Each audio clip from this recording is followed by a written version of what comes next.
नमस्कार दोस्तों, मैं हूं आपका दोस्त विनोद शर्मा। भिवानी के फिलहाल हुड्डा पार्क के बाहर जो एरिया है वहां बैठे हैं। सेवा पखवाड़ा यहां पर मनाया जा रहा है। सुमित्रा चौहान जी मेरे साथ मौजूद हैं, जो कि महिला मोर्चा की प्रदेश अध्यक्षा हैं। इनसे बात करेंगे कि सेवा पखवाड़ा क्या है। पहले तो बीजेपी के ऐसे ऐसे नाम आते हैं हिंदी के जो पहले कभी सुने ही नहीं होते, और बीजेपी ऐसे ऐसे नाम लेकर के आती है, ऐसे ऐसे कार्यक्रम होते हैं। तो ये क्या है, थोड़ा समझाएं। और आज भी 13 जो मैंने देखा, महिलाओं में ब्लड की बड़ी समस्या। जवाब दे दूं। आपने पहला सवाल किया सेवा पखवाड़ा क्या है।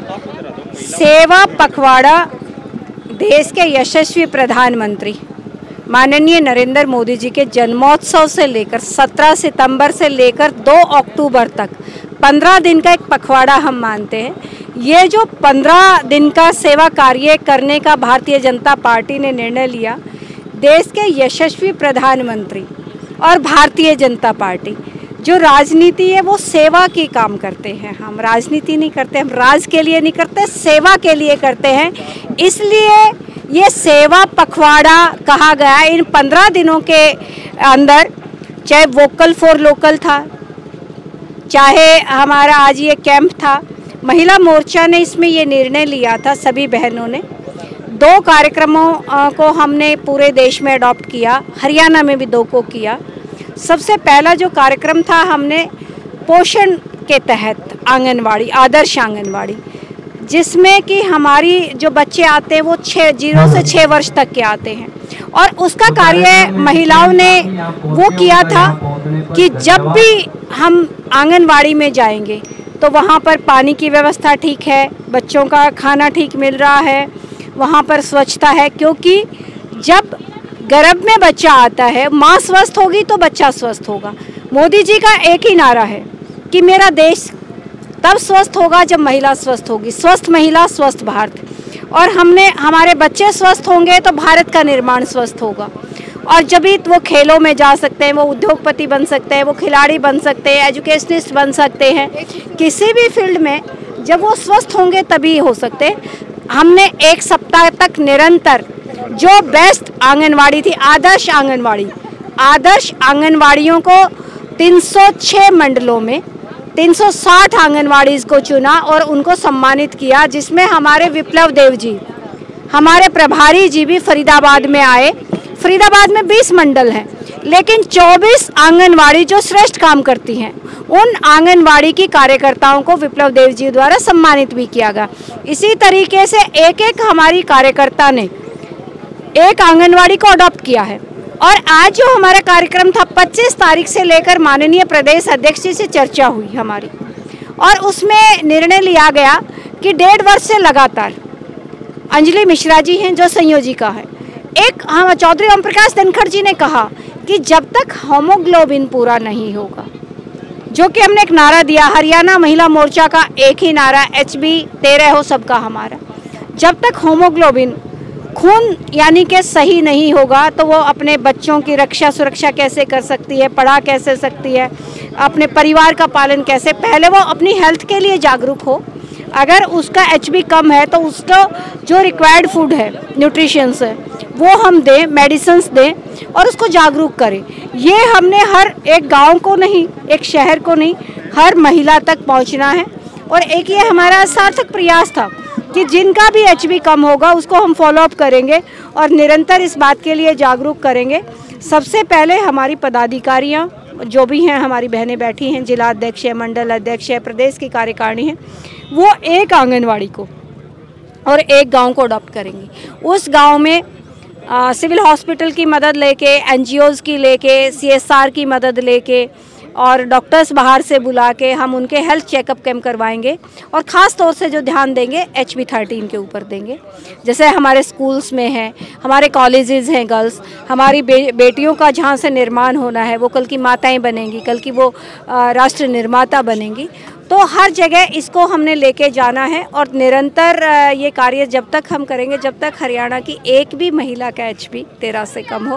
क्या लगता है ये जो मुहिम चलाई जाती है सार्थक सिद्ध होती हैं? आखिरी छोर तक जो अंतिम मुद्दे की बात करता है बीजेपी का हर कार्यकर्ता, अंत्योदय की बात करता है, तो वहाँ तक रियल में ही पहुँचती हैं ये योजनाएं? ये खाली एक बोर्डिंग, एक बैनर तक ये सीमित? DBT तब से आया है, डायरेक्ट बेनिफिट ट्रांसफ़र, डीबीटी का मतलब यही है। आपने कहा कि ये हर कार्यकर्ता बोलता है, क्या ये पहुंचती हैं? पहुंचने पे तो प्रश्न ही नहीं उठता, जहां से बटन दबता है सीधा अगले के खाते में आता है। और आपने कहा इस तरह की स्कीम, क्या जिस तरीके से कोविड आया, पूरे विश्व में आया, 2 सालों में जिस तरीके से माननीय देश के यशस्वी प्रधानमंत्री जी ने, नरेंद्र मोदी जी ने देश को बचाया, आगे बढ़ाया, देश की ख्याति को बढ़ाया। बीमारी से इतने भयभीत पूरा विश्व था, भय के कारण लोग आत्महत्याएं करने लगे थे।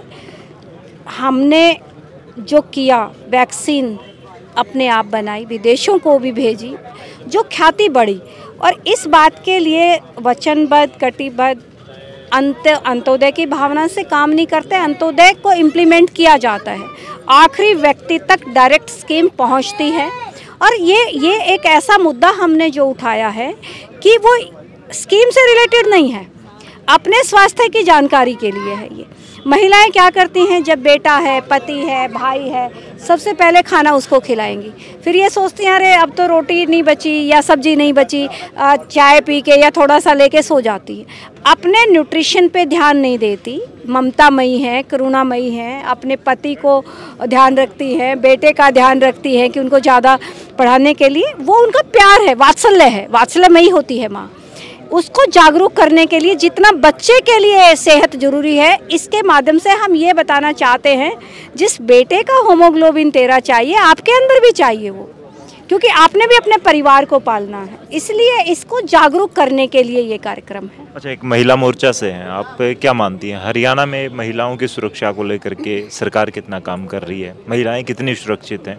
आप HB 13 तो उनका बढ़ा देंगे, लेकिन उनकी सुरक्षा की दृष्टि से आप क्या मानती हैं? और एक सोनाली फोगाट जो आपकी इसकी सदस्य रही हैं, उस मुद्दे पर भी बहुत सारी चर्चाएँ थी, आप लोगों की भी ज़्यादा टिप्पणियाँ, तो उस पर क्या कैसे देखते हैं? मेरी एक सिंपल चर्चा, आपने जो कहा पहले तो HB 13 पहला प्रश्न से आपका प्रथम प्रश्न ही मेरे को दोबारा करें, आप क्या कहना चाहते हैं? मैं कहना चाहता हूं कि HB 13 तक तो ले जाएंगे, हीमोग्लोबिन तो बढ़ा देंगे, लेकिन सुरक्षा की दृष्टि से क्या मानती हैं? बीजेपी कितना काम कर रही है हरियाणा में महिलाओं करके दूंगी? बिल्कुल, आपने कहा सुरक्षा की दृष्टि से, जब भारतीय जनता पार्टी की सरकार आई थी, हरियाणा में गगनचुंबी इमारतें तो थी गुड़गांव में, लेकिन पढ़े लिखे लोग भी थे।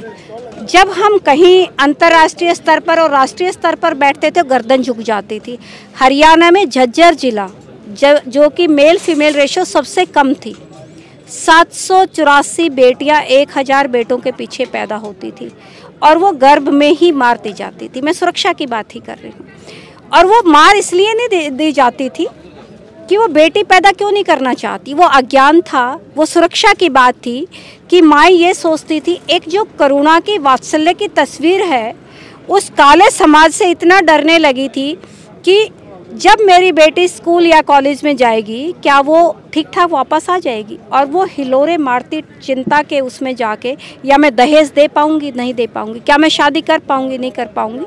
वो रेशो हरियाणा का इतना नीचे आ गया था, पढ़े लिखे लोग भी अपनी बेटियों का कत्ल, हमारी माएँ, हमारी बहनें मार दिया करती, और उसका रिजल्ट सुरक्षा के दृष्टिकोण से वो कदम उठाए, PNDT एक्ट को स्ट्रॉन्ग किया और महिला पुलिस स्टेशंस बताए। जो आज पूरे भारत का एक सर्वे आया, जिसमें 1000 पुरुषों के पीछे 1000 जो हमारे बेटे पैदा होते हैं, वहाँ महिलाएं 1020 की संख्या है। ये सुरक्षा का इससे बड़ा प्रमाण कोई नहीं हो सकता। अच्छा, बात मेरा थोड़ा सा सवाल था, हालांकि आपकी सदस्य ही रही थी उपाध्यक्ष के तौर पर। सोनाली फोगाट का मामला CBI तक पहुंचा, एक छोटा सा केस था वैसे देखें तो, लेकिन वहां तक पहुंचा, उसमें महिला मोर्चा की कितनी अहम भूमिका रही? सोनाली फोगाट हमारे बीच में नहीं रही, परिवार के लिए संवेदनाएं हैं, उस बेटी के लिए संवेदनाएं हैं। ऐसे में जिसका पिता और माता दोनों चले गए, हमारी एक साथी थी, उसके लिए गहरी संवेदनाएं हैं। कानून अपने तरीके से काम कर रहा है और बहुत अच्छे से काम कर रहा है। जो भी दोषी होगा, जो भी कारण होंगे, दूध का दूध, पानी का पानी होगा। वहाँ से अब परिवार की भी बातें आ रही हैं बहुत सी जगह से कि इलेक्शन अलग हो सकता है, बीजेपी के जो कैंडिडेट हैं उनके खिलाफ राजनीति की जाएगी, तो क्या लगता है महिला मोर्चा की तरफ से मतलब परिवार को समझाया बुझाया जाएगा, या उनकी बहन जो चाहती है इलेक्शन में आना है, या ऐसा कुछ? इसका जवाब भी आपने मेरे से पहले ही ले लिया और खुद ही दे दिया था, सरपंच पति की बात करके। नेता स्वयं होता है, बाकी बातें ये परिवार तय करेगा, इसका जवाब मैं नहीं दे सकती। जो राजनीति करता है वो राजनीति करता है, परिवार ने क्या निर्णय लेना है इसका जवाब परिवार देगा, इसका मैं नहीं दे सकती, क्योंकि ये उसके परिवार का मैटर है। सोनाली हमारे बीच में नहीं रही, इस बात का पूरा महिला मोर्चा खेद व्यक्त करता है। आपने सरपंच वाली बात की, सरपंची के इलेक्शन आने वाले हैं, तो क्या कहेंगे? महिलाओं को आरक्षण दे दिया सरकार ने, लेकिन एक बड़ी टीस होती है जब हम गांव में सरपंच महिला का इंटरव्यू लेने की कोशिश करते हैं, वो बोल तक नहीं पाती, ऐसी महिलाओं को लड़ाया जाता है इलेक्शन, फिर सरपंची उनके पति ही चलाते हैं। तो क्या लोगों को एक मैसेज देना चाहेंगी कि ऐसी महिलाओं को आगे आना चाहिए? जो भाई हमारे सरपंच पति जो कहलाते हैं वो भी हमारे परिवारों से हैं, हमारे भाई हैं। मैं उनसे अनुरोध करूंगी कि अनाधिकार चेष्टा घर हो, समाज हो, राजनीति हो, कहीं भी नहीं करनी चाहिए। जो काम जिसको चुना है, उसको दायित्व है, उसको करने देना चाहिए। मैं प्रदेश अध्यक्ष हूँ तो मुझे अपना दायित्व करना चाहिए। मेरी चेष्टा कोई और दूसरी बहन करेगी तो नहीं, जो महामंत्री का काम है वो करेगी। उन पतियों से, सरपंच पतियों से ये कहना चाहूँगी, वो मदद करे, लेकिन सामने हमारी बहन ही करे। वो उसने भगवान ने बायोलॉजिकल जरूर उसको कमज़ोर दिया होगा, दिमागी तौर पे कहीं ना कहीं वो सवाया है, कम नहीं है। जी, फिलहाल सुमित्रा चौहान जी के साथ बातचीत रही। सेवा पखवाड़ा चल रहा है, बड़ी सुलझी हुई है, इनके जवाब मुझे मिलता है हमेशा जब भी इनके साथ बात करता हूँ। कैसी लगी आपको बातचीत, जरूर लिखें। और मोदी जी फिलहाल महिलाओं को लेकर के जो योजनाएं लेकर के आते हैं, महिला मोर्चा कितना कारगर सिद्ध होता है, उन चीज़ों को आम जनता तक पहुँचाता है, महिलाओं की उन्नति के लिए कितना काम चल रहा है, और फिलहाल क्या कहेंगे, बीजेपी कहाँ स्टैंड कर रही है आज के दिन अगर बात करें, कमेंट में जरूर लिखें। इस वीडियो को शेयर करें। तब तक के लिए धन्यवाद। राम राम, जय हिंद।